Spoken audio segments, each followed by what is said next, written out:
Betul mana?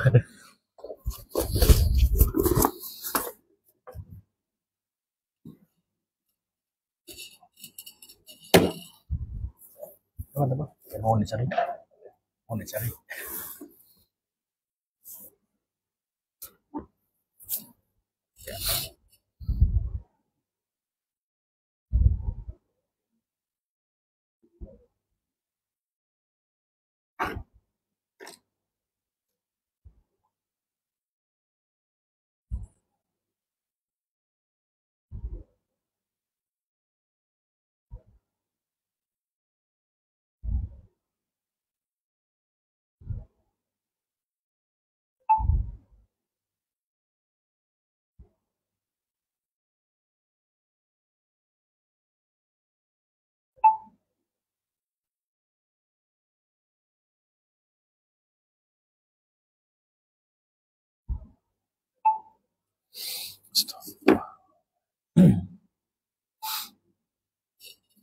Bismillahirrahmanirrahim. Bismillahirrahmanirrahim. Alhamdulillahilladzi khalaqal mauta wal hayata liyabluwakum ayyukum ahsanu amala wa huwal azizul ghafur. Ashhadu an la ilaha illallah wa ashhadu anna Muhammadan abduhu wa rasuluh. Wa nusalli wa nusallim ala sayyidina Muhammadin wa ala alihi wa sahbihi ajma'in. Radina billahi rabba wa bil islami dina wa bi Muhammadin nabiyyan wa rasula. Tuan-tuan muslimin muslimat yang dirahmati Allah sekalian, Assalamualaikum warahmatullahi wabarakatuh. InsyaAllah malam ni tuan-tuan kita menyambung lagi pengajian kitab Qasasul Anbiya karangan Al-Imam Ibn Kathir. Lama kita berhenti tuan-tuan. Sangat dekat setahun lah. Habis lupa jalan. Silap dorong mata tu ni. Sebab jalan saya main tu gelap. Jadi dia cerah. Tadi ada kebakaran kot dekat Lunas tu. Lori bomba banyak. Lepas tu dah lambat lah kat situ. Kat sini pun saya silap lorong. Wis pun silap. Wis kata dah lama tak main. Wis pun silap. Nampak bagi alasan tu. Hari ni pun ada program. Hari ni saya ada program dekat Masjid Matan Janggut. Dekat dah. Cuma problem saya adalah saya kena bawa budak saya daripada Matan Janggut balik ke sekolah dulu di Junjung, patah balik rumah. Tu saya jadi masalah saya macam tu lah. Bila mana tempat kerja jauh dengan rumah ni kan. Sekarang ni tuan-tuan macam tu lah, isu banyak kat sekolah ni sekarang ni, macam-macam kes menjadi-jadi ni. Tu lagi kena banyak mesyuarat dan sebagainya lah. Macam-macam lah sekarang ni. Allahu Akbar. Makin dekat kita dengan akhir zaman. Kita dah akhir zaman dah. Makin towards the end ni makin macam-macam lah fitnah ni. Dan pada masa depan itu fitnah tu akan jadi lagi besar. Sebab tu adalah hadis sahih Muslim. Nah, hadis diriwayat daripada Abu Hurairah radhiyallahu an, Nabi SAW mengatakan pada akhir zaman kelak ataupun akan datang pada satu zaman bila mana orang yang hidup yamshil hayy, orang yang hidup yang sedang berjalan di atas muka bumi ni, dia melewati kubur kan. Saya pernah baca hadis tu. Dia bercakap dengan ahli kubur, dia mengatakan I wish I in your place. Aku mengharapkan aku duduk tempat hang. Maksudnya itu satu signal kepada kita bahawasanya towards the end nanti tu kehidupan itu dia tidaklah seronok. Bukan saya nak menakut-nakutkan generasi masa depan, tapi fitnah pada masa depan, kekacauan, kehuru-haraan pada masa depan ni sampai orang yang hidup mengharapkan dia mati. Dia mengharapkan mati lebih elok. Begitu kan. Dan bunga-bunga tu nampak dah lah sekarang ni dengan fitnah media sosial, dengan fitnah sampai tahap kita tidak tahu apa itu kebenaran. Dan semua ni dia akan bawa kepada kehancuran pada masa depan yang lagi dahsyat lah. Fitnah tak cukup makan, fitnah ekonomi, fitnah agama dan sebagainya. Dan semua itu saya ingat dia termasuk dalam ruang lingkup fitnah Dajjal juga. Dajjal as a body satu orang lah, satu tubuh lah. Cuma semua itu termasuk dalam fitnah akhir zaman juga, kekacauan akhir zaman. Saya tengok tadi ni, kita berhenti dulu ni, last kali kita cerita tentang Syria. Sebelumnya kita cerita tentang kitab ni, iaitu kisah Nabi Allah Yusuf AS lah. Di ujung tu malam ni saya minta izin kita start tu lah kisah Nabi Allah Ayub AS. Kisah Nabi Allah Ayub tak panjang mana, pendek ya. Cuma kita boleh habis insyaAllah satu malam. Sampai ke penghujung dia cerita tak panjang. Cerita more tu yang tuan-tuan tahu dah tentang penyakit Nabi Ayub itu, kesabaran Nabi Ayub. Cuma dekat hujung tu saya nak selit tambahan sikit tentang ujian dan perubatan, insya-Allah. Baik. Ibnu Ishaq mengatakan bahwasanya Ayub merupakan salah seorang daripada bangsa Rom. Dia ialah Ayub bin Ma'ush bin Zarrah bin Al-Aish bin Ishaq. Kita bincang sebelum ni itu. Nabi Ishaq ada anak dua orang, satu nama Yaqub, satu nama Al-Aish. Aish itu adalah bapa kepada bangsa Romawi, orang putih. Bangsa kulit kuning. Dalam kitab lama kita macam itulah. Ada kata kulit merah tapi kuning kemerahan macam itulah. Tapi orang putih lah, senang nampak. Rom. Sedangkan Yaqub itu adalah bapa kepada Bani Israel lah. Ataupun Yaqub itu sendiri adalah Israel. So anaknya itu adalah Bani Israel. Jadi daripada anak Yaqub itu kita dah cerita Nabi Yusuf sebelumnya. Maka daripada anak Al-Aish itu, keturunan Al-Aish, anak Aish ada nama Zarrah, ada nama Mahush, bawah lagi nama Ayub AS. Okay. Yang sahih adalah Nabi Ayub termasuk dari garis keturunan Al-Aish bin Ishaq. Okay. Maksudnya dia keturunan orang putih lah. Senang saya bang, orang Rom ni orang putih lah. Masa Rom pada era itulah. Dalam Rom pada era Rasulullah, selalunya bila kita baca hadis tentang Rom pada era Nabi SAW, it always refer kepada Rom yang Byzantine, Rom yang Arab, dia Rom yang Syria. Dia bukan Rom orang putih sebab pada kurun ke-7 zaman Rasulullah SAW itu Rom orang putih ni dah hajam lah. Dia pun masih ada tapi ketamadunan mereka dah jam lah. Lepas tu barulah King Henry bawa main balik masa tu. Lepas pada tu. Jadi pada era Rasulullah tu Rom, bila sebut tentang Rom adalah Rom Timur, Constantinople, Byzantine itu. Tapi pada era sebelumnya ni pada era awal, pada era Nabi Ayub, Rom tu lah yang kuat ada di dekat Rom lah, orang putih.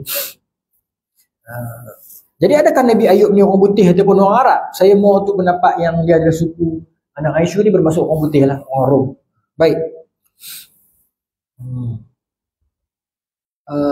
Okey. Okay. Ulama ahli tafsir, ahli sejarah dan ilmuwan lain mengatakan bahawa Ayub adalah seorang lelaki yang kaya raya dengan berbagai macam harta kekayaan, baik berupa binatang ternak, tanah pertanian dan yang membentang di daerah Huran. Tapi kalau Huran ini sendiri adalah di Syria. Huran ini sendiri. Jadi mungkinkah itu adalah Rom Timur? Boleh jadi, tapi mungkin kerajaan Rom Barat itu membentang sampai ke sana. Baik. Ayub Ibnu Asakir menceritakan bahawa semua itu adalah milik Ayub. Dia mempunyai anak dan anggota keluarga yang sangat ramai. Lalu semua kekayaan itu diambil darinya. Lalu fizikalnya diuji dengan pelbagai jenis penyakit sehingga tidak ada satu pun anggota tubuhnya yang sihat melainkan hatinya dan lidahnya. Dengan hati dan lidah itulah Ayub selalu berzikir kepada Allah Subhanahu Wa Taala. Maksudnya cerita Nabi Ayub ni sangat straightforward lah. Daripada sihat, kaya dan Allah uji dengan mengambil semua itu dan Nabi Allah Ayub bersabar.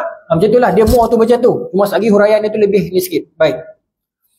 Ayub menderita sakit sebegitu dalam waktu yang cukup lama sehingga dia dipencilkan dan diusir dari kampungnya serta diusir keluar dari kampung di tempat pembuangan sampah. Yang ni yang memerlukan untuk kita kritikal sikit. Saya saya baca satu penulisan ilmiah tapi saya dah lupa tajuk dia bahasa Arab. Tapi saya dah baca tu salah satu 2013. Masa saya zaman tu, contoh pasal para rasul petang-petang bulan puasa tu, ada satu penulisan dia cerita tentang bagaimana kita bersifat kritikal terhadap sumber sejarah. Which is saya masa saya mula-mula baca saya agak marah. Saya rasa macam apa benda yang tulis macam ni kan. Tapi dah saya 2-3 kali fikir, betul lah, saya yang salah. Maksudnya betul lah ulama lagi pandai lah kan. Cuma bila kita memilih untuk kita terbuka dan kritikal, baru kita nampak kebenaran sejarah itu. Apa yang, saya minta maaf, saya lupa nama pasal dia adalah artikel jurnal. Ulama Azhar kot seingat saya. Apa yang disampaikan dalam penulisan itu, dia mengatakan kita bersifat kritikal dalam menerima sumber sejarah kerana apa? Kerana kadang-kadang dia boleh menjejaskan konten sebenar. Antara contoh yang dibawakan oleh ulama tersebut, dia cerita tentang Hendun. Hendun dikatakan yang makan hati Sayyidina Hamzah tu. Maka dia mengatakan di sudut sejarah betul, memang Hendun buat sesuatu terhadap jenazah Sayyidina Hamzah, tapi tidaklah sampai ambil hati itu makan. Kemudian dia senaraikan hujah dia lah. Sebab akhirnya Hendun dah masuk Islam. So bagaimana orientalis masuk dan petik sejarah kita dan cuba ubah sikit-sikit agar kita percaya, dan benda tu sebenarnya kita sedang membawa kerosakan kepada sejarah kita. Antara benda yang kedua, cerita tuan-tuan mesti tahu cerita ni, cerita Tariq bin Ziyad yang bawa tentera Islam. Masa tu mereka nak pergi ke Andalus untuk membebaskan penduduk Andalus daripada cengkaman Raja Rodrik. Raja Rodrik ni raja Kristian. Dia zalim terhadap rakyat Kristian dia. Jadi orang Kristian minta tolong orang Islam untuk membebaskan mereka daripada raja Kristian. Maksud Islam punya level sampai tahun tu dulu. Maksudnya kita bersifat kemanusiaan. Boleh ke malam ni, malam pertama dah kerah macam ni? Saya dah catat sini. Tadi saya ada diinterview oleh satu majalah. Majalah ni non-Muslim punya lah. Dia regarding to Palestin. Jadi bila kita nak cerita sejam juga, bila kita nak cerita kepada dia lebih dalam tu, tak apa nak boleh sampai. Pasal dia kilap dia tak tahu. Kita dapat khilafah, benda khilaf dia tak apa pasal literally orang Cina lah kan, tapi okey lah. Cuma bila kita nak cuba explain tu, dia kata adakah ini semua berkaitan dengan geopolitik ataupun akhir zaman? Takkan saya nak cerita pasal Nabi Isa dan Jas semua kat dia kan? Jadi kita pemilihan perkataan untuk nak bagi dia faham tu kan, sebab dia kata you percaya last kali macam mana apa akan jadi? Takkan saya nak kata last kali Imam Mahdi keluar kat dia kan? Maknanya kalau saya tak sensitif yang tu, saya mungkin boleh hantam lah, saya cerita lah kan. Tapi saya fikir dia punya mad'u dia, para pembaca dia, saya ingat non-Muslim. Dia seorang orang putih, tapi dia punya kru dia tu semua tak tahu, daripada awal yang approach saya sampai yang interview semua non-Muslim lah, Chinese lah. Jadi saya pun bila cerita tentang Palestin tadi ni, dia kawan ni, dia mula-mula dia kata kenapa Hamas berubah? Soalan dia. Sebab I baca you punya buku, dia sebenarnya pasal buku saya tu lah, Al-Fusanatin 2 tu. You cakap Hamas tertubuh tahun 87. Dah bertahun. Lepas tu dia dah berubah Dia dah tak ikut arah dia dah. Dia faham macam tu. So saya ceritalah Hamas tak berubah dan sebagainya lah. Hamas kadang respon terhadap tekanan yang kena pada mereka. Pasal bagi mereka Hamas ni sebabkan Hamas lah Gaza jadi macam tu. Jadi saya bagilah hujah balas. Dia kata sebelum Hamas tertubuh, Gaza dah kena tekan. So kalau sebabkan Hamas Gaza terancam, tak apa kau buatlah. Saya sebut Hamas tak apa no?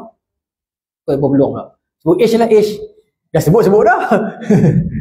Kan? Terancam. Lepas tu maksudnya Facebook tak apa. Satu lagi tu tak boleh. Lepas tu dah kena tekan lama. Saya contoh je tu lah. Lepas tu kan, main kepada poin yang ni. Dia jadi heran kenapa global flotilla tu ramai non-Muslim. Kan? Tu saya cerita, ini saya kena mengaku kekurangan di pihak kami. Bila saya kata macam tu, dia jadi macam seronok lah. Kita kekurangan macam mana? Saya cakap saya melihat cara kita membawa isu Palestin dekat Malaysia ni tak macam di barat. Naratif yang dibawa di barat adalah isu kemanusiaan. Dekat Malaysia ni kita bawa itu menurut neraca keagamaan, which is tak salah, tapi tak cukup. Dia kata macam tu lah. Kita buat demo Palestin bila? Lepas Jumaat. Terang-terang dia tak main dah. Kita cakap buang 10 minit, takbir. Bagus lah. Tapi dia tak main dah. Jadi bukan saya kata salah, saya kata tak cukup. Kita kena buat lagi satu platform yang kita berimpun untuk Palestin, tetapi dalam ruang kalau boleh dalam kerangka kemanusiaan. Yang dalam tu kita menghimpunkan anak muda, Malaynya, Chinese-nya, India-nya, mainlah siapa pun, pang ke rock kapak ke, main duduk sekali agar kita faham ini isu kemanusiaan. Saya sebut macam tu lah kat dia kan. Sebab benda ni orang Islam dekat Eropah dah buat. Pasal tu orang non-Muslim kat Eropah nampak. Tapi non-Muslim kat Malaysia dia pun tak nampak. Pasal dia pun anggap ni isu orang Islam kot. Even saya punya wartawan tadi tu, dia pun kata, I baru faham. Dia baru faham yang sebenarnya isu ni kemanusiaan. Selama ni dia dah anggap macam isu ni isu agama, perebutan tanah di antara kita dengan Yahudi tu saja. Kan dia masing-masing ada pemahaman. Yahudi nak tanah tu untuk depa punya kepercayaan akidah depa, kita pun for the sake of our akidah. Tu bila saya explain, bukan kata saya pandai tak. Cuma saya dapat kata bila saya cakap macam tu, barulah dia boleh terima. Dia tahu macam tu ke. So dia tak, no wonder dekat Eropah depa fight for Palestine better than orang Islam. Kan? Depa yang lead flotilla tu. Begitu. Kan? Tapi hari ni orang Islam tengok macam ni kita sambut, bukanlah semua lah. Saya ingat dalam 100% tu 0.05% saja yang negatif. Dia pun tag kat saya lah, daripada Umar cerita kata Greta Thunberg tu Kita Thunberg tu adalah apa, LGBT lah.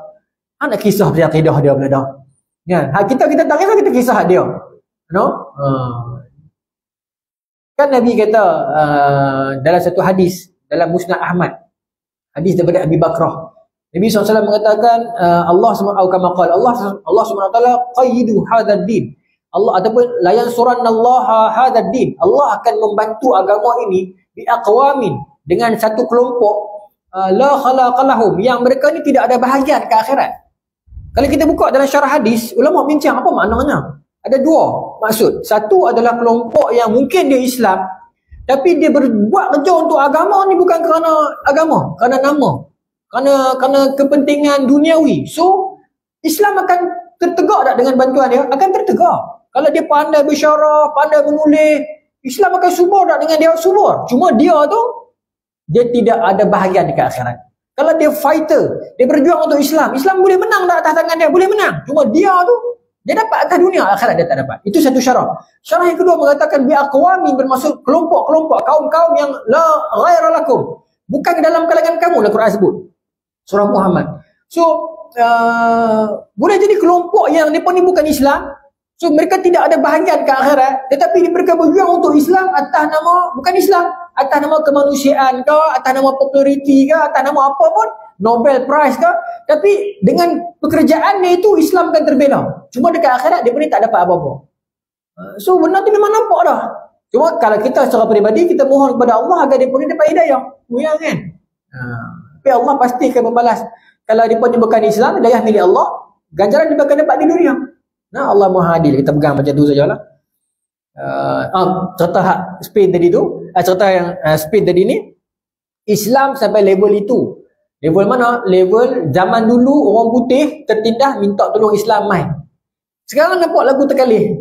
Kita orang Islam yang, bukan saya kata salah, tapi macam mana how come kita ada berapa bilion umat Islam yang lead flotillah tu non-Muslim. Even orang cakap dia liberal lah, dia LGBT, betul lah, dia ni liberal. Dan dalam ni saya ingat semua orang tahu, cuma mungkin dalam video lepas ni lah kot. Memang yang duk bangkit kebangkitan dekat kebangkitan free Palestine tu, mostly semua anak-anak muda yang rock, yang punk, yang liberal, yang sekular. Dia bukan konservatif. Sebab tu dia jadi macam tu. Cuma kita bukan nak ikut cara mereka yang tu. Cuma saya nak abang kita, bila mereka ni liberal dalam kerangka mereka terbuka lah. Liberal dalam kerangka kita jadi salah lah. Faham? Macam sekular lah. Sekular tu maksudnya memisahkan the separation between church and power kan. Memisahkan agama dengan pentadbiran. Kalau sekular tu dipakai dekat Malaysia bagi orang Islam, salah mana boleh kita pisahkan agama dengan pentadbiran. Tapi bila sekular tu dipakai kat negara luar, kita pula duduk luar, kita nak sekular. Tuan-tuan duduk Israel, tuan-tuan Islam. Israel nak amalkan politik dia dengan agama dia sekali, ataupun Israel nak amalkan sekular. Tuan-tuan Islam ni, tuan-tuan duduk Israel, tuan-tuan nak sokong mana? Tentu tuan-tuan akan sokong sekular. Agar kerajaan dia memisahkan agama daripada pentadbiran dia, agar tuan-tuan sebagai orang Islam, tuan-tuan boleh bebas. Tuan-tuan agak lega sikit. Ini Ibn Taymiyah bincang dulu, benar ni. Tapi bila kita tak buka kerangka kita luar, kita dah faham sekular jahat, liberal jahat, ni jahat. Kita tak ambil atas akademik, kita ambil atas sentimen. Itu kesannya.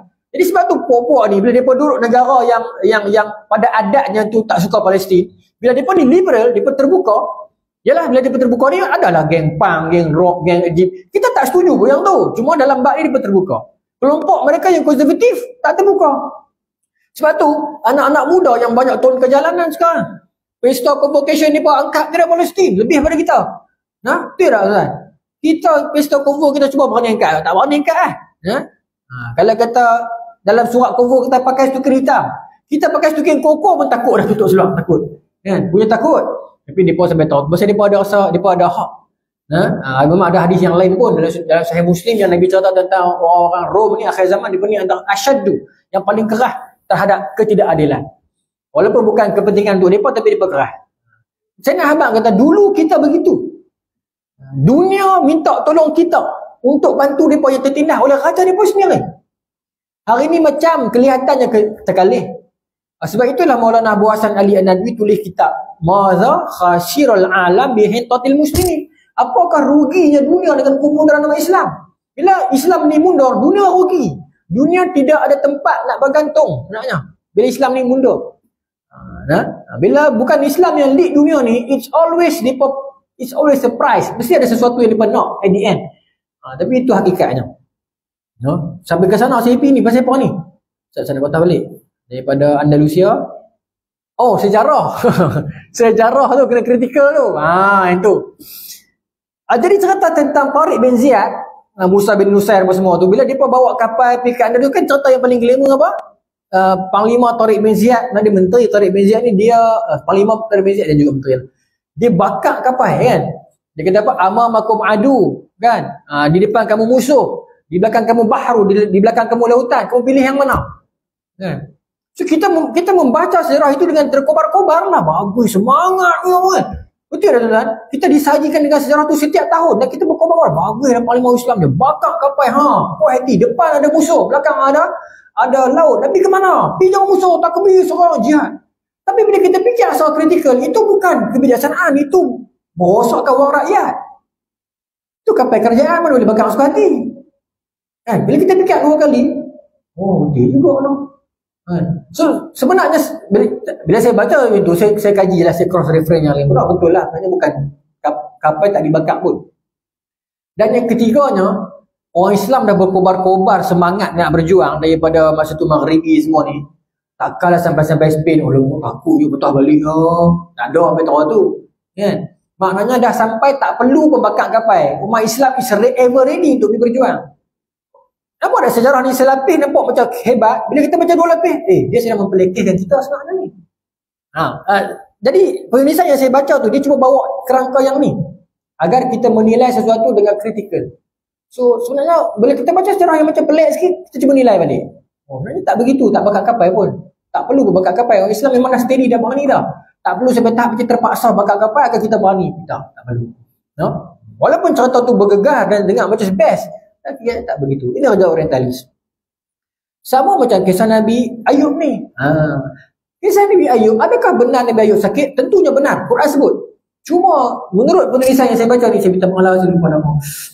Dia katakan, tetapi kena ingat Nabi Ayub adalah Rasul. Bila Nabi Ayub adalah Rasul, tak terlepas daripada 4 sifat. Sidik, amanah, tabligh, fatanah. So sifat tabligh menyampaikan ada lagi pada Nabi Ayub. Jadi tak boleh kesakitan Nabi Ayub sampai mencabut salah satu ciri ni.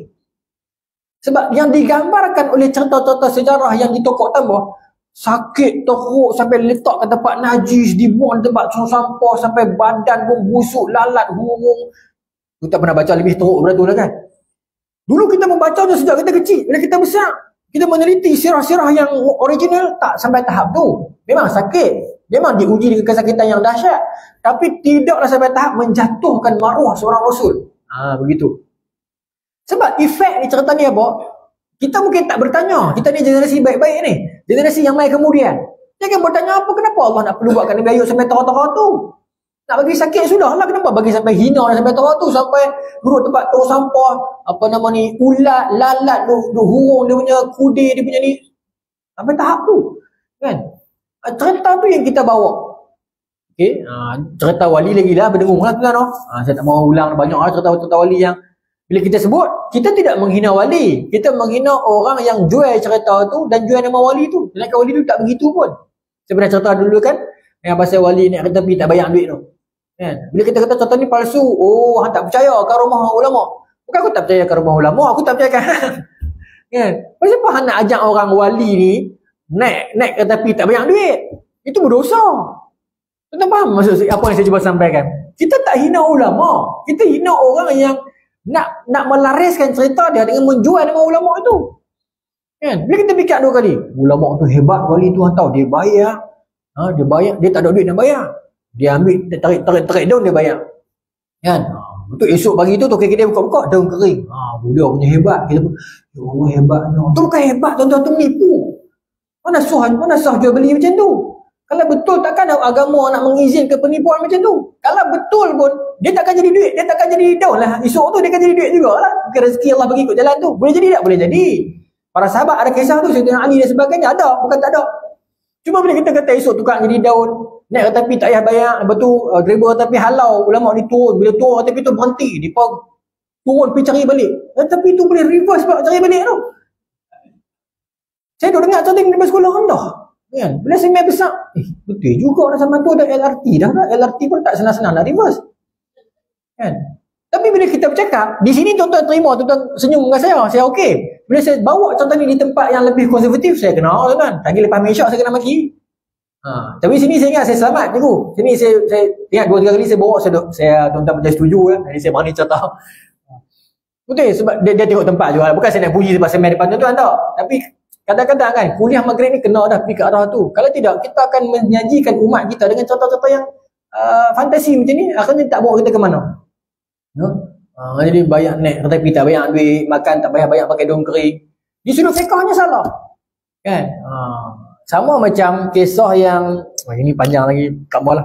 Contoh yang makan apple tu. Kan yang jumpa apple kat sungai, betul makan sikit, betul suruh kerja sampai berapa tahun. Dan bila dah kerja dah kena kerja lagi 7 tahun, tambah lagi kerja pula. Itu penganiayaan. Islam bukan begitu. Ya, satu lagi Islam punya kaedah kalau jumpa buah dekat air yang mengalir, itu dia bukan milik individu dah, tak tahu milik siapa. Panjanglah, tapi contoh tu saya tak memperlekehkan contoh tu. Cuma kadang-kadang kita kena latih untuk kita berfikiran agar, sebab pada zaman sekarang ni kita perlu macam tu dah. Kalau tidak kita akan hanyut dengan contoh-contoh macam ni. Minta maaf tuan, saya tak menghina ulama, tak menghina. Cuma saya nak bawa nak bagi faham. Ulama kita dulu lebih kritikal berbanding kita. Cuma hari ni kita bawa naratif yang macam tak macam tu. Kan? Itu minta maaf lah. Kalau kita tak mula sebut, akhirnya benda ni orang tak akan sebut. Minta maaf no? Jadi cerita Nabi Ayub samalah. Sakit, tapi tidaklah sakit sampai tahap menjejaskan maruah seorang Rasul. Kita kena ingat, Nabi Ayub juga adalah seorang Rasul. Okay? Baik. Sebab kita baca kat sini. Isteri Nabi Ayub tidak henti-henti menguruskan segala keperluannya, termasuk membantunya membuang hajat. Okay? Suatu ketika keadaan isterinya semakin lemah dan kekayaannya pun semakin nipis, hingga keadaan pun memaksa dirinya untuk bekerja dengan orang lain untuk mendapatkan makanan buat suaminya. Contoh ni panjang lagi tapi saya urai dulu lah. Baik.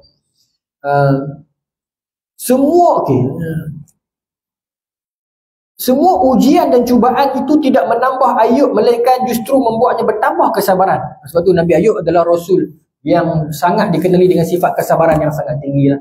Dan memang para Rasul memang diuji dengan kesakitan yang lebih berbanding kita. Dalam hadis Nabi SAW menyatakan asyaddu bala'an al-anbiya, yang paling kuat diuji ialah para Nabi. Summa salihun, kemudian orang soleh.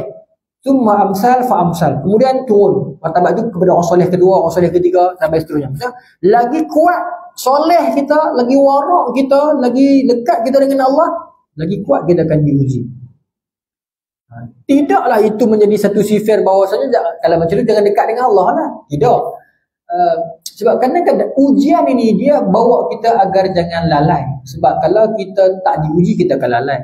Kemudian ujian ini Allah nak mendidik kita kesabaran. Sebab kesabaran adalah ganjaran yang paling besar,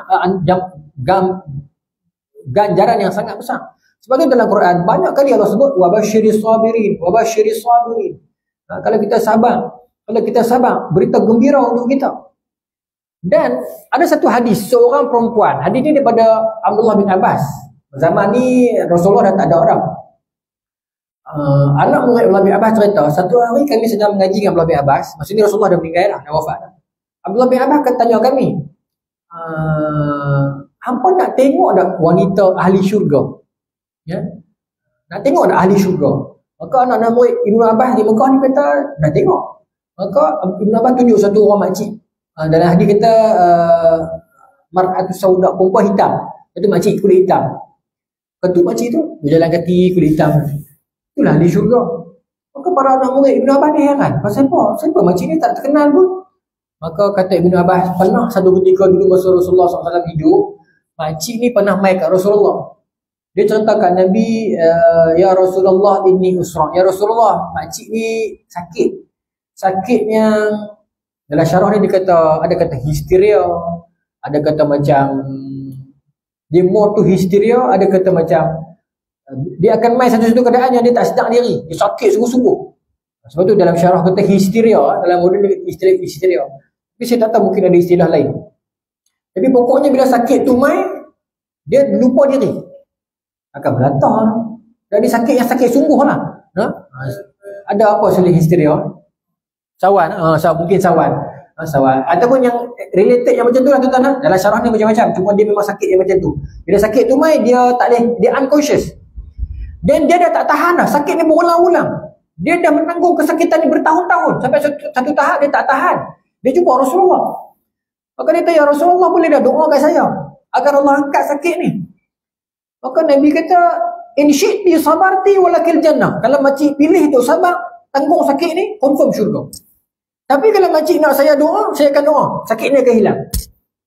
Maka ringkas cerita, makcik ni kata, okey dah, kalau macam tu saya pilih tu tanggung sakit ni. Cuma dia kata, ya Rasulullah, cuma satu saja concern saya. Bila sakit tu mai, bila serangan itu mai, sawan, let's say kan, mai, saya akan terlupa diri, saya akan tersingkap aurat. Itu saja saya minta. Maka Rasulullah kata, Rasulullah minta kepada Allah agar makcik ni bila kena sawan tu, makcik dia tak selok dah. So sakit masih dia tanggung, tapi aurat dia terpelihara. So confirm syurga. Maka itu Ibn Abbas ni dalam wanita syurga. So daripada hadis ni ulama bincang, boleh ataupun tidak kita untuk tambah ubat, kita pilih itu tanggung sakit, boleh lah. Cuma kalau kesakitan kita itu mengefek orang lain, contohnya macam influenza, sakit kita tu boleh jangkit kat orang lain, kita buat tak tahu ya. Macam apa? Macam saya ada hadis Nabi kata tak apa, tak boleh lah. Tapi kalau sakit yang sakit tua, kita pun takut jarum, takut doktor, dan sakit tu tak berjangkit orang lain, kita pun tak menyusahkan anak cucu kita, kita pilih untuk nak mati atas katil di rumah saja, saya ingat tak apa kot. Kalau tak menyusahkan orang, bukan saya kata galakkan, tapi bermaksud Islam ada ruang itulah. Tapi kalau buat lebih baik. Tapi kadang-kadang kita kata makcik pun dah 90 dah ustaz, nak buat apa-apa, buat perhabis di kerajaan ya, tak apalah kan, selagi kita tak menyusahkan orang. Tapi pokoknya kerana apa? Kerana dia sabar. Dia sabar. Jadi Nabi Ayub sabar. Cuma apakah yang membuatkan Nabi Ayub last kali dia berdoa juga? Sebab Nabi Ayub bila isteri dia keep on bagi tahu, abang doalah kepada Allah, abang ni Rasul, doa confirm Allah makbul. Isu dah Nabi Ayub tak berdoa. Bukan tak berdoa, minta maaf. Bukan tak berdoa, maksudnya Nabi Ayub tak mau minta agar Allah keluarkan daripada musibah itu. Itu satu dalil lagi. Maksudnya kalau Nabi Ayub minta, Allah confirm kan bagi. Okay? Pokoknya Nabi Ayub masa tu tak minta. Bila isteri dia beritahu, abang minta.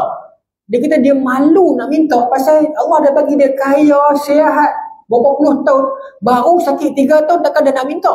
Sifar itu Nabi Ayub guna. Adakah kita orang Islam perlu sampai tahap tu? Tak perlulah. Cuma nak bagi tahu hebatnya Nabi Ayub ni. Baik. Wahab berpendapat bahawa ulama berbeza pendapat tentang berapa lama dia sakit. Okey. Baik. Wahab berpendapat, Wahab bin Munabbih. Wahab berpendapat bahawa Ayub menjalani ujian sebegitu selama 3 tahun. Tidak lebih dan tidak kurang. Okay. Ada juga yang berpendapat bahawasanya Nabi Ayub sakit begitu selama 7 tahun.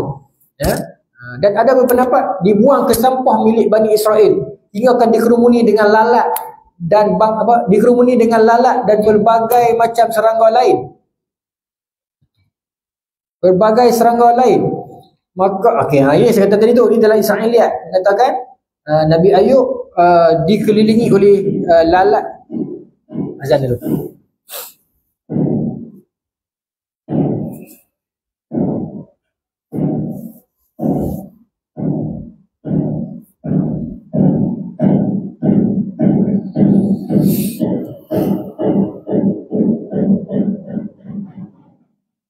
Allahu Akbar, Allahu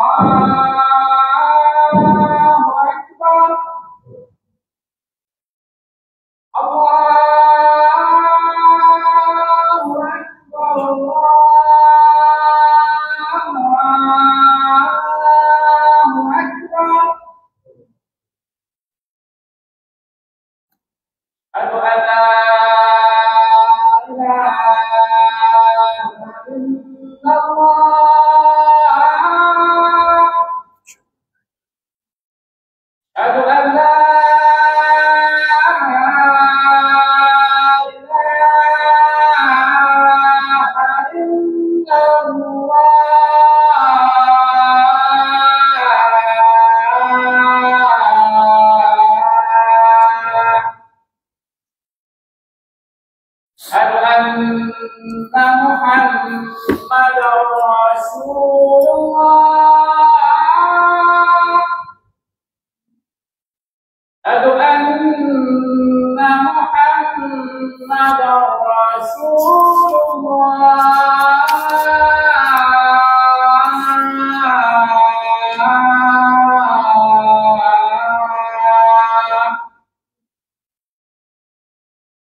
حي على الصلاة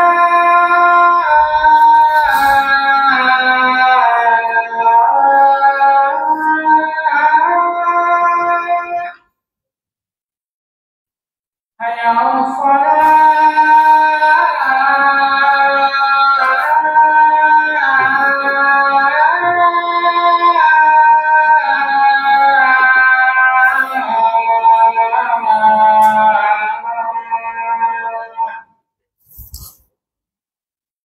حي على الفلاح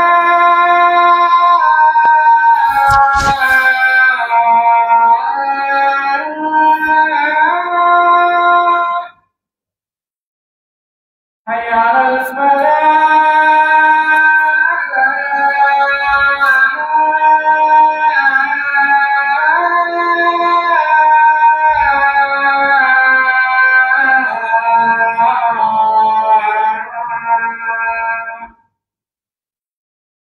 الله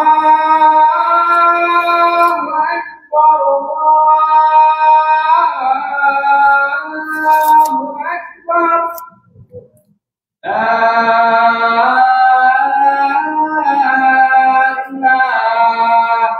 إلا الله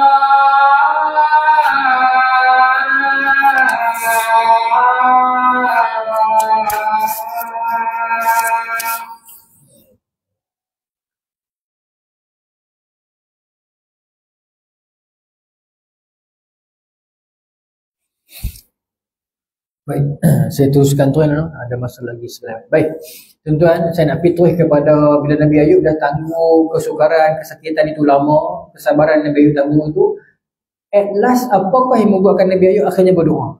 Ada dua riwayat yang dibawakan dalam ni.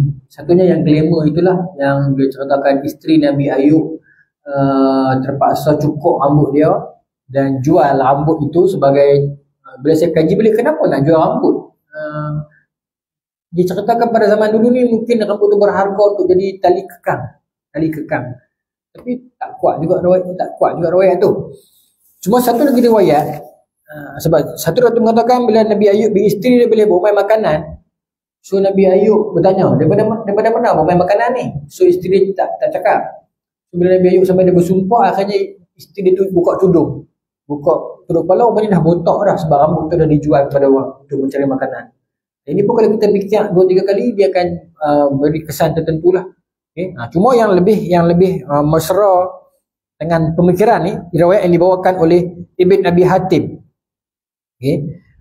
Daripada ayahnya Abu Hatim, daripada Abu Salamah, daripada Jari bin Hazim, daripada Abdullah bin Ubaid bin Umar. Okay, sampai habislah jaluran nama tu.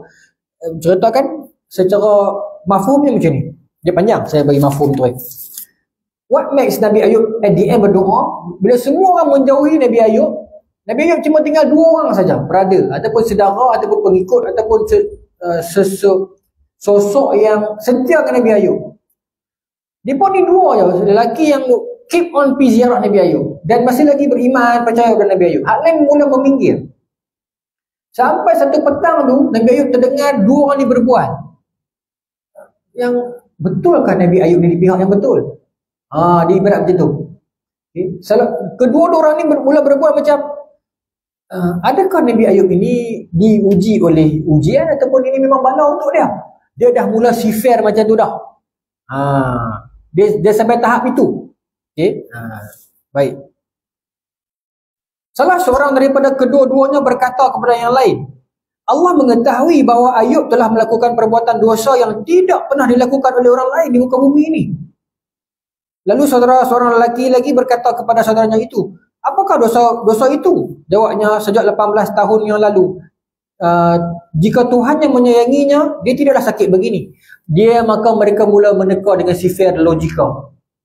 Bila dia start itu, maka Nabi Ayub tak boleh tunggu dah lah. Bila fitnah itu terjadi, bila kesan itu menimbulkan fitnah, so I had to stand lah. So Nabi Ayub mula mengangkat tangan dan berdoa kepada Allah. Sebab ditakuti fitnah itu kembali kepada Allah balik.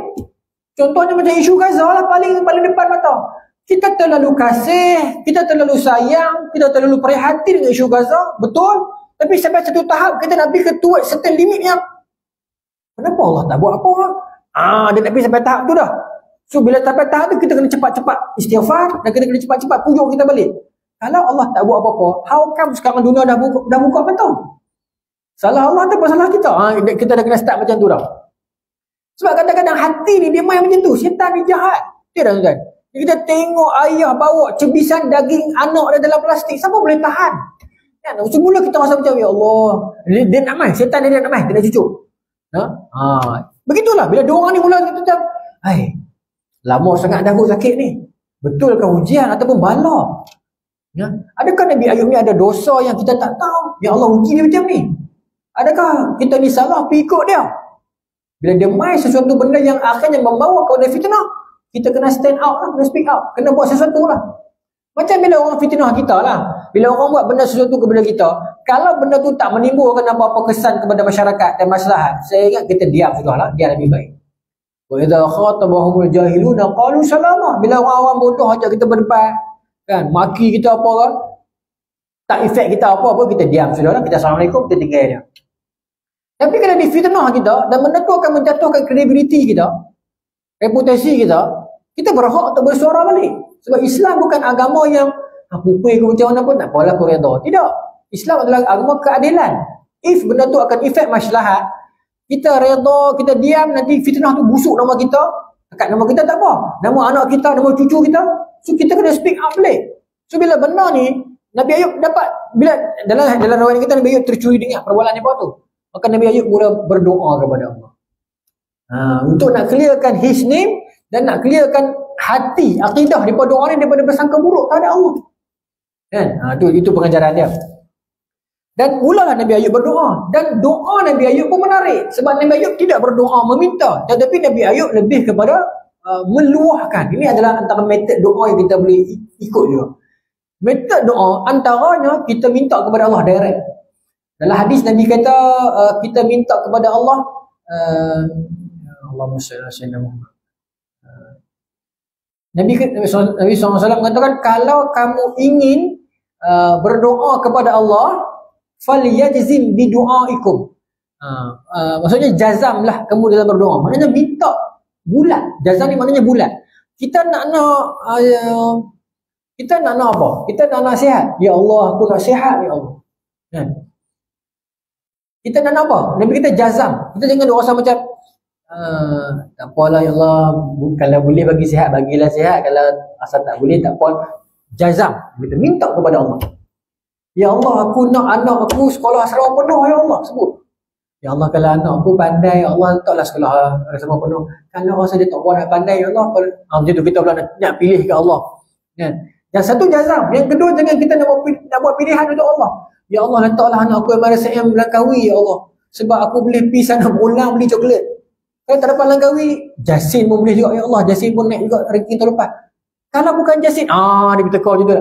Jazam, ya Allah, letakkanlah anak aku di sekolah agama yang pandai, cukup. Jazam. Ataupun aku teringin ya Allah anak aku di sekolah ini ya Allah. Letak pada Allah. Kemudian Nabi kata apa? Ud'u ila Allah wa antum muqinuna bil ijabah. Kamu doa kepada Allah dalam keadaan kamu yakin doa ni mesti Allah makbul. Itu antara petua yang doa akan makbul. Kita doa, when kita dah habis amin, okey, aku akan dapat. Bila Allah akan bagi, tapi aku akan dapat. Sebab Allah kata dalam hadis Qudsi, ana inda zanni abdi bi. Sejauh mana sangkaan hamba aku terhadap aku akan menuruti sangkaan itu. Kadang-kadang kita berdoa, kita tak jazam, kita tak yakin, letak tangan atas lutut, bagi ya, tak bagi tak apa. Dia tak dapat, kita rasa Allah tak bagi. Padahal Nabi kata, innallaha hayyun karimun yastahyu idza rafa'a 'abdihi ilaihi yarudda sifra. Allah itu mulia dengan sifat azim dan malu, dan Allah malu kalau hambanya angkat kedua tangannya dan berdoa kepadanya, dan ketika mana tangan tu jatuh dia dapat kosong. Maksudnya hamba tu tak dapat apa. Allah malu kalau demikian, kata Nabi. Jadi itu antara dalil yang doa tu boleh angkat tangan. Dan ada juga dalil yang doa tu boleh dalam sembahyang, boleh juga. Cuma antara dalil doa boleh angkat tangan itulah. Dan Nabi kata Allah takkan biar orang tu turunkan tangan sifar. Maksudnya Allah mesti bagi something boleh dapat. Dan yang ketiganya itu, minta dalam keadaan kita itu yakin Allah akan bagi. Dan yang keempat, yang agama ajak kita, tidak semestinya doa itu dengan meminta. Kadang-kadang doa itu juga dengan luahan, confession. Seperti mana Nabi Ayub, Dia tak kata, ya Allah bagi aku sihat, ya Allah tak. Dia kata apa? Ya Rabb, inni massani ad-dur wa anta arhamur rahimin. Ya Allah, aku disentuh dengan kesakitan, ya Allah. Ya Allah sakit. Ya Allah, aku diuji dengan kesakitan, ya Allah. Engkau lah Maha Pengasih, Maha Penyayang, ya Allah. Itu lah Nabi Ayub. So dia luahkan kepada Allah. Allah Maha mengetahui dah. Cuma Allah nak kita minta. Dia panggil ilhah. Ilhah ni kita merintih kepada Allah. Antara metod itu juga metod para rasul sebenarnya. Okay. Nabi apa? Nabi Zakaria. Kan? Iznada rabbahu nidaan khafiyya. Qala rabbi inni wa'ana al-'azmu minni wasta'ala ar-ra'su shaybah. Kan? Yang baca surah Maryam. Allah kata, ingatlah ketika mana Nabi Zakaria berdoa kepada Allah. Ya? Dia kata, ya Allah, tulang belulang aku dah lemah, rambut aku telah ditumbuhi uban. Ya? Aku takut wa inni khiftul mawali min wara'i tu. Aku takut aku tidak ada orang akan meneruskan legasi dakwah ini selepas aku. Sebab aku tak ada anak. Isteriku pula dah tua dah. Dia luah kepada Allah. Jadi luahan juga adalah antara metod kita berdoa.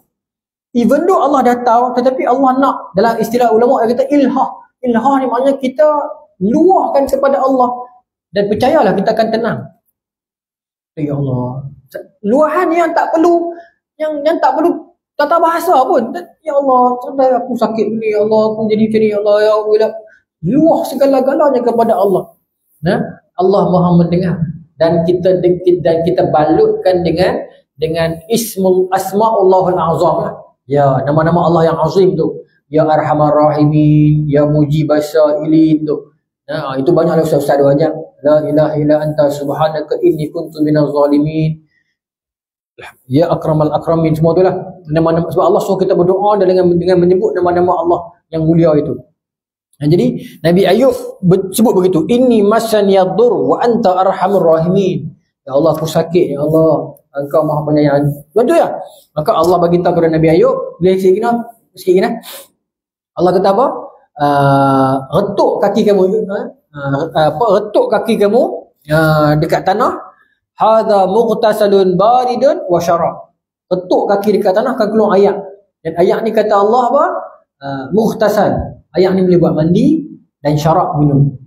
Maka itu yang Nabi Ayub buat. Jadi saya ingat yang tu mungkin perawatan Islam buat kaedah tu lah kot. Ayak tu buat mandi setengah, minum setengah kan. Daripada kaedah tu lah kan. Baik. Dan janganlah.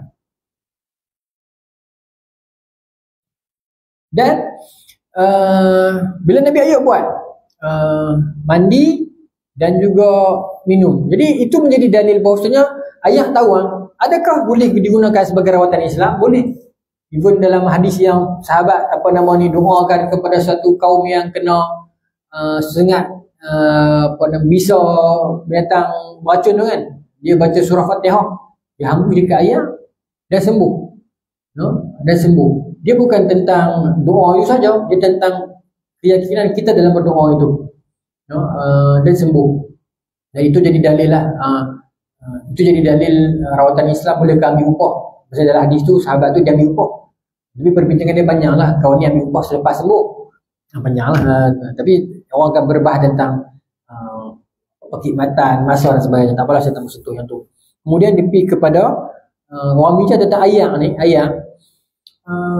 Macam mana dengan rawatan Islam yang bagi tahu boleh mandi ayat kolam masjid? Kan ada ayat kolam masjid, 7 kolam masjid tu kan. Sebenarnya perbincangan ni dah ada tau. Imam Nawawi pernah cerita, Imam Ibnu Hajar sebut. Tak silap saya Zadul Ma'ad, Imam Ibnu Jauzi sebut tentang Imam An-Nawawi lah antara yang paling kuat sebut tentang keberkatan bekah orang soleh, atharus solehin ni, bekah orang soleh. Cuma benda ni kalau kita nak bagi lesen yang boleh, nanti orang akan sewenang-wenangnya pula. Habis yang kolam masjid bukan angkut. Pasal itu hak milik orang awam juga. Ni saya ingat macam mana. Baru ulama bincang tentang bekah orang soleh. Tapi kalau kita buka kitab-kitab lama, bekah orang soleh ni bermaksud macam bekah yang minum mereka, kita minum sikit tumpang para ulama, para orang soleh. Tapi orang kiyah, bekas orang soleh tu terhadap kolah masjid sebab orang yang pergi masjid sembahyang di ni orang soleh. So bekas wuduk mereka tu jatuh dalam kolah balik. So kita ambil, kita dengan niat keberkatan orang soleh. Saya tak maulah nak main kata tak boleh. Saya tak maulah macam tu. Cuma saya nak kata ada ruang itu pun. Ada ruang. Cuma kita tak boleh membuka pintu tu seluas-luasnya. Sebab kesan dia kalau kita buka macam tu, semua orang akan berbondong-bondong ambil. Jadi macam mana pula kesan dia kan? Jadi mungkin dia, saya statement ni tak boleh keluar pada saya, dia kena keluar pada mufti. Benda macam ni kan. Kesudahan dia apa? Boleh. Tetapi kaedah dia. Kena buang tabung sikit ke, minta izin jawatan kuasa ke. Saya faham macam tu kot. Saya tak mau pilih lebih banyak sebab nanti saya jadi salah. Sebab benda-benda fatwa ni kena mufti bukan saya. Cuma saya nak bagi tahu orang yang mengamalkan benda macam tu ada dalil tak? Ada sandaran ni pun, iaitu bekas orang beriman. Bekas orang soleh ni memang dibincangkan dalam kitab-kitab lama. Saya minggu lepas saya kuliah Sunan Nabi Daud, ada bab ni khas kita bincang. Ada dalam rakaman tentang mengambil bekas orang soleh ni. Kalau bekas Rasul tak ada masalah. Siti Aisyah ambil bekas yang ahli Nabi itu memang tak ada masalah langsung at all. Cuma bekas orang soleh ni kan. Ada perbincangan itulah. Dalam sirah juga ada contoh orang suka ambil bekas Imam Ahmad dan sebagainya. Hatta Ibn Taymiyah juga masa beliau meninggal, kesan-kesan itu orang akan ambil. Ya. Cuma yes, dia perlu ada pertimbangan lah, betul tak? Tak mau buka luas sangat nanti jadi kesan, jadi orang bermudah-mudahan pula. Kalau tutup nanti orang kata kita ni terlalu menutup pula. Jadi mungkin benda ni kena keluar daripada lidah mufti. Ataupun dah keluar, saya dah study.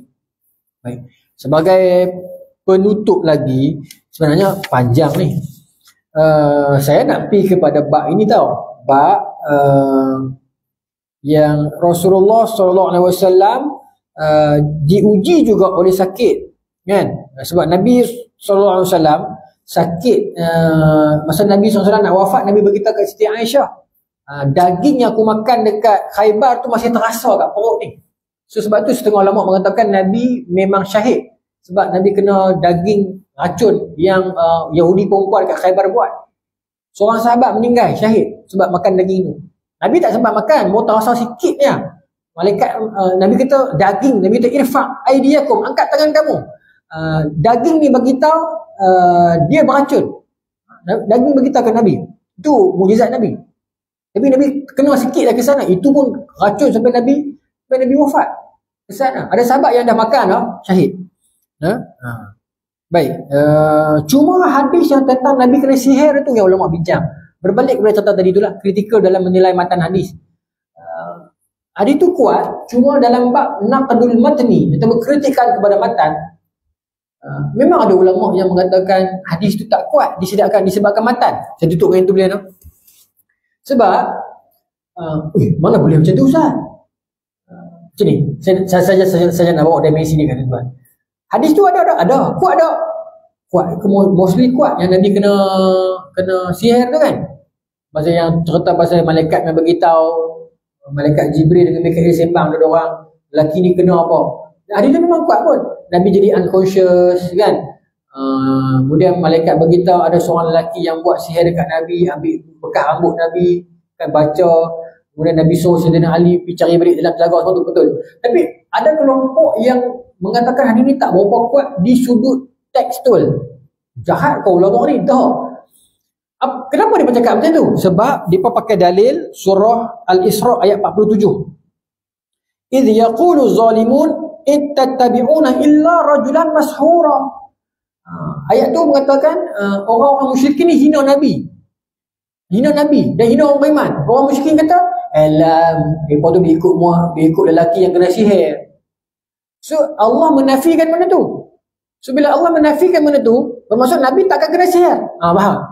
Mashur ni maksudnya lelaki yang terkena sihir. So bila Allah menafikan benda tu, maksudnya buat sihir ni main pada setan. So adakah tuan faham? Bila orang kata, ni kena usik ni. Malah tak kuat.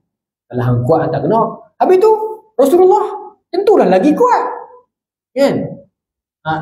Jemaah tuan tinggi sikit. Tapi saya nak beritahu yang perbincangan itu ada di pentas akademik ni sebenarnya. Itu tentang tekstual ini. Iaitu tentang benda-benda yang macam ni. Satu kelompok mengatakan Nabi betul kena sihir. Satu kelompok mengatakan kalau kita setuju dengan Nabi kena sihir, mana kita letak ayat ni? Ayat yang Allah nafikan yang Nabi tak boleh kena sihir. Kan? Dan Nabi memang pelindung. Ya tuan-tuan, ada hadis tentang Qarin tu kan. Semua Qarin jahat, Qarin Nabi saja sampai masuk Islam kan. Punya hebatnya Rasulullah SAW. Ni adakah sebab kalau kita setuju, bermaksud adakah kita nak nafikan ayat ini ataupun kita rasa Nabi tak kuat. Tapi kalau kita tak setuju, adakah kita nak katakan hadis itu salah? Okey. Tapi tu macam ni kita nak berpendirian, Ustaz, kita orang awam. Okey, kita orang awam kita setuju dua-dua. Sebab ini perbincangan ulama sebenarnya. Sengaja saya cerita juga di surau ni sebab saya saja nak bawa agar upgrade sikit satu level lagi kan, nak beritahu perbincangan itu berlaku. Okay. Adapun kita orang awam kita hormat. Hadis ni kuat memang ada. Kelompok yang mengatakan dia kritik hadis ni sebab itu pun kita hormati sebab dia ada dalil. Macam ke Imam Mahdi lah. Imam Mahdi memang ada ramai ulama mengatakan tak wujud. Tapi saya cerita ni dekat live saya kena maki berjelak tuan. Tapi sebenarnya dalam dunia akademik memang ada perbincangan itu yang mengatakan Imam Mahdi tak wujud. Bahkan ada penulisan oleh ulama Mufti Qatar mengatakan la Mahdiya muntazar ba'da Muhammad khairul bashar. Bukan kata dia tak setuju Imam Mahdi, dah. Adalah sentimen sebab dia kata akhirnya Imam Mahdi ni bawa kepada mazhab, pergi kepada kelompok tertentu, membawa keluar Islam tak berjuang. Tunggu Imam Mahdi, kita tak payah fight. Kita tunggu Imam Mahdi besok kita akan menang juga. Tapi hadis Imam Mahdi kuat ada yang kuat, ada yang lemah, ada yang palsu pun. Tapi poin saya bukan yang tu. Poin saya, perbincangan kritikal dalam Islam ni sebenarnya dia berlangsung lama dah. Cuma sekarang ni dia macam terberhenti sebab kita banyak mengisi agama ni dengan benda-benda yang sentimen. Tu poin saya pada akhirnya. Benda-benda emosi, kita tak mau buka pintu untuk berbincangan analisa kritikal ataupun kebat-kebat ni. Sebenarnya dah berlaku dah. Tapi kita tutup pintu tu agar kita nak isi semua tu dengan sentimen, dengan emosi, dengan cerita-cerita yang fantasia tadi tu. Akhirnya orang akan anggap agama kita ni akan ditinggalkan ke belakang. Tak boleh bergerak ke depan sebab duk cakap benda-benda yang roman atau roman lah kan. Sedangkan ulama kita dah critical thinking beratus tahun lamanya dah pun. Jadi itu kisah Nabi Ayub AS. Minggu depan tak sabar. Bulan depan kita sambung lah seterusnya. Saya ingat lepas ni Nabi Ayub pendek ya. Nabi Musa kot lepas ni yang panjang. Nabi Musa tu mungkin memakan masa berbulan-bulan. Tuan-tuan doakanlah agar saya punya jadual tak padat macam dulu dah. Yang okey je, cuma saya kesian kat tuan-tuan lah. Bila jadi macam tadi tu, habis pukul yang lambat, saya akan delay masa tuan-tuan 5-6 minit. Jadi saya rasa bersalah. Allah Ta'ala alam. Bismillahirrahmanirrahim. Allah razaqna fahman nabiyyin. Wa yafdal mursalin wal malaikatil muqarrabin wa hdina fi riyatil arifin. Birahmatika ya rahman rahim. Walhamdulillahi rabbil alamin. Assalamualaikum warahmatullahi wabarakatuh.